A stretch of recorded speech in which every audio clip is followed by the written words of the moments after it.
Tenemos un invitado especial. Este invitado especial ya ha venido otras veces, participó como candidato a la seccional del Distrito Nacional por el Colegio de Abogados y hoy lo traemos para que hable un tema muy importante que muchas personas desconocen de ese tema, son los indultos. Y aquí tenemos a Denis Otoniel Figuereo. Denis, ¿cómo está usted, hermano? Muy bien, muchas gracias como aprendimos, por la invitación a este programa tan visto y que tanta información del ámbito jurídico le da a los abogados y también a la comunidad en general, que en su gran mayoría no saben ni entienden de los temas jurídicos. Denis, ¿qué es el indulto, Denis? ¿Qué es el indulto? Bueno, el indulto es una gracia, un perdón que se da a una persona condenada. La gente se confunde y creen que desaparece la pena, que se borró el delito. No, es una gracia que en este país otorga el presidente de la República a personas condenadas por determinadas causas.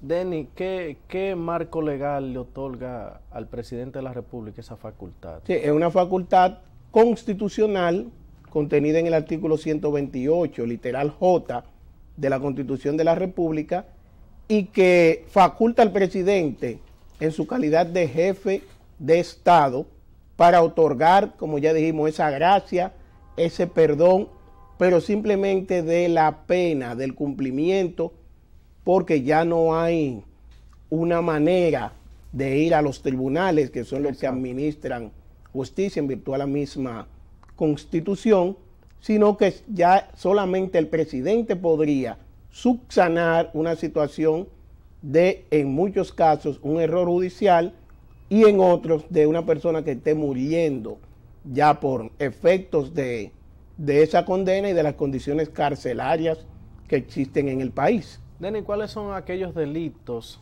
que pueden calificarse para un indulto? ¿Cuáles son esos delitos? Mira, ¿pueden ser graves o menores? Hasta ahora o viceversa. No está regulado legalmente, pero si tú me preguntas mi opinión, sería que cualquier delito, porque al fin de cuentas la prisión y la condena en una sociedad como nosotros, que decimos que somos un Estado social y democrático de derecho, la propensión de la pena es a resocializar al individuo, no sí, a que como se entiende popular y vulgarmente, que se pudra en la cárcel. No es de eso que se trata. Hay un caso muy especial por la capacidad de publicidad que tuvo, que es el caso de Blas Peralta. ¿Usted cree que Blas Peralta es pasible de un indulto? Mira, Blas Peralta... Una pregunta fuerte. Bueno, pero para eso hemos estudiado el tema del indulto y estudiamos constantemente el derecho para analizarlo, más allá de lo que el pueblo entienda o crea que debe ser. Por ejemplo, yo tengo la teoría y siempre la he dicho que el caso que no hacemos causa común con el señor Blas Peralta, no lo conocemos, vamos a responder a tu pregunta, hacemos ese preámbulo y esa aclaración porque Blas Peralta se acusó de matar al ex rector de la Universidad Autónoma de Santo Domingo, nuestra casa de estudio, nuestra alma mater. Sin embargo, independientemente de ese sentimiento de adhesión a la universidad, tenemos que ser coherentes con lo que enseñamos en las aulas y con lo que hemos aprendido a través del ejercicio del derecho. Ese señor, al tenor de lo establecido en la ley, actualmente debió haber sido condenado a 20 años. Es decir, de 5 a 20 años porque era un homicidio. No se trató de un asesinato, que son 30.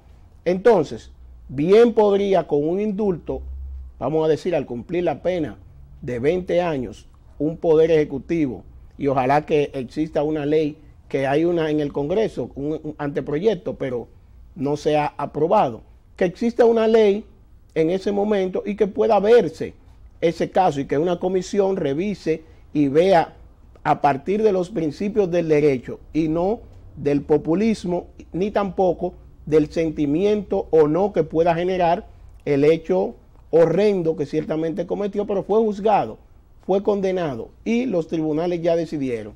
Estamos hablando de que el presidente entonces, para subsanar un error judicial, pudiera ver ese caso y cualquier otro, porque con el solo hecho de ir al tribunal y te condenen a 1 mes de prisión, ya eso es grave.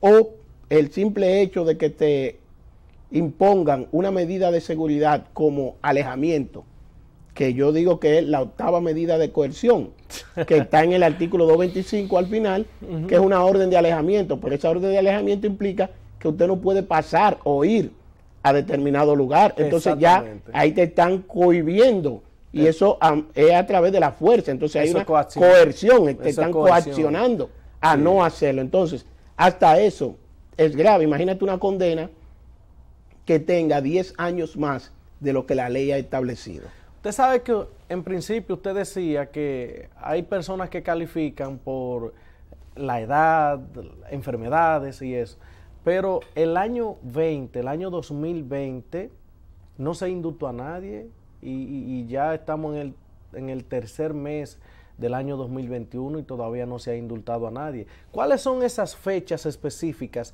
en las que se puede indultar a una persona?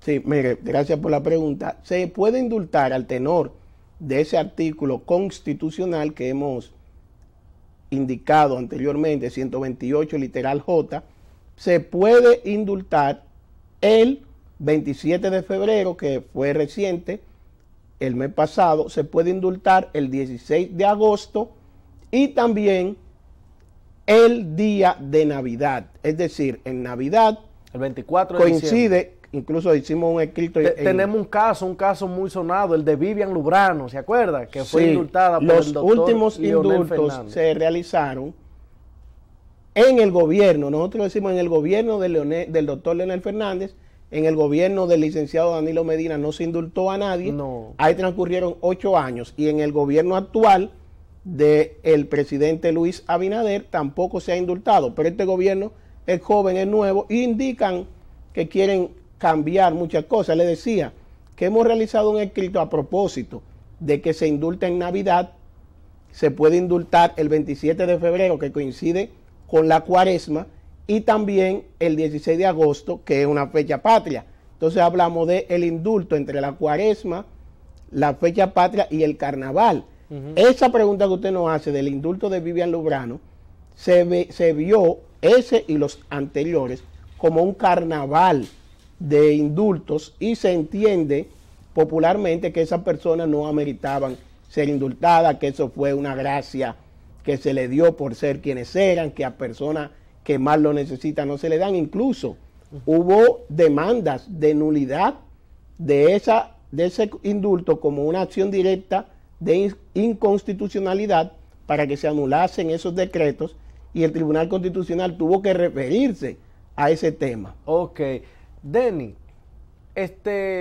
si es posible que tanto el expresidente Danilo Medina, en esos 8 años que no indultó a nadie, temiera por una condición popular de que perdiera popularidad por ser el jefe de Estado, por indultar personas que riñeron con la ley, que los casos fueron notorios, en términos personales?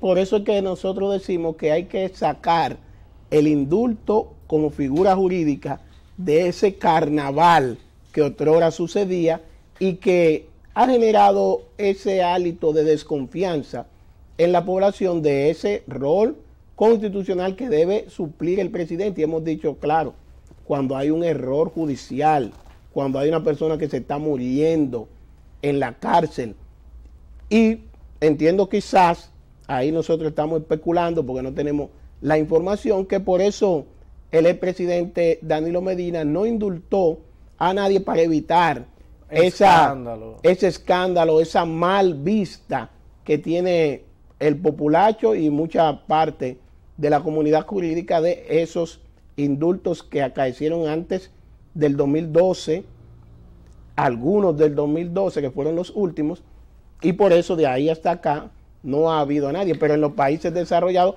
y que existe esa figura se indulta. Por ejemplo, en Estados Unidos, Donald Trump indultó, que es una potestad presidencial, y ha habido discusiones. General, creo que fue. Indultó a todos los que habían sido de su gobierno, que estaban condenados o que estaban investigados, y realizó un indulto, oye bien, a horas de entregar el poder al presidente Joe Biden, porque es una facultad del presidente. Si está de acuerdo o no, ya eso es otra cosa, pero el presidente puede indultar. Hay que recordar, Denis, que muchas personas quizás dirían, pero ¿y el indulto de dónde viene? ¿De dónde viene? Recuerden que hay un indulto famoso en la Biblia que fue el de Barrabás. Correcto. El de Barrabás. ¿Viene de más atrás el indulto o data de esa fecha? Sí, no, viene mucho más. Incluso hay hallazgos del Código de Hammurabi, okay, del indulto. Y se tenía en principio como una figura que emanaba de la divinidad, okay, de los dioses, porque es una gracia. ¿Quién da la gracia? La gracia la dan los dioses, por sí, obra y gracia del Espíritu, facultad para por obra y gracia del Espíritu Santo. Luego la otorgaba el príncipe, y el más cercano precedente es precisamente el del pueblo judío, que era un día en Cuaresma, de Pascua, precisamente, sí, que se indultaba a una persona que, en palabras de esos historiadores, que lo mereciera. ¿Qué ocurrió con ese indulto de Barrabás? Fíjate, estamos hablando que desde el 2012 no se indulta a nadie. Breve, Denis, que ya estamos en el final. Desde el 12 no se indulta a nadie en el país porque se ha tomado como un carnaval y se dice que eran non santos los indultos que se hacían. Entonces fíjate que a Barrabás, Pilato quería indultar a Jesús, pero los sacerdotes indujeron al pueblo que pidiera que fuera Barrabás, quien no merecía el indulto. Entonces, ese antecedente ha llegado hasta nosotros y se han indultado personas que no lo merecen, se entiende que no lo merecen. Señores, llegamos al final.